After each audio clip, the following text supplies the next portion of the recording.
સુરત શહેરના સરથાણા વિસ્તારમાં આવેલ આનંદ સર્જિકલ હોસ્પિટલના તબીબની ગંભીર બેદરકારીને કારણે મહિલાનું મોત થતા આખરે પોલીસે ડોક્ટરની ધરપકડ કરી વધુ તપાસ હાથ ધરી છે.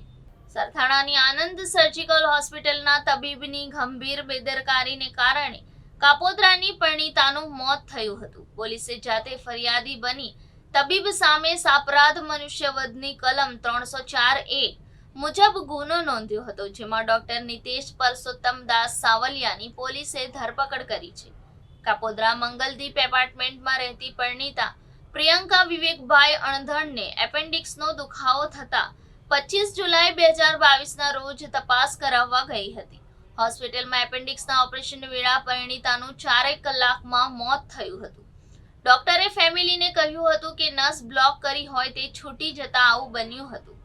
તબીબના અભિપ્રાય રિપોર્ટમાં મહિલાને એપેન્ડિક્સની બાજુમાં નસમાં કાણું પડી જતા લોહી વહેતું હતું. પેટમાં આશરે 1.20 લીટર જેટલી લોહીની ગંઠાયેલી અવસ્થામાં મળ્યું હતું. આ ઈજા બાદ દર્દીની હાલત વધુ ન બગડે તે માટે યોગ્ય પગલાં સમયસર લેવાયેલા છે એવું કેસ પેપરની નકલ પરથી જણાઈ આવ્યું ન હતું, જેથી તબીબની બેદરકારી ખુલી હતી.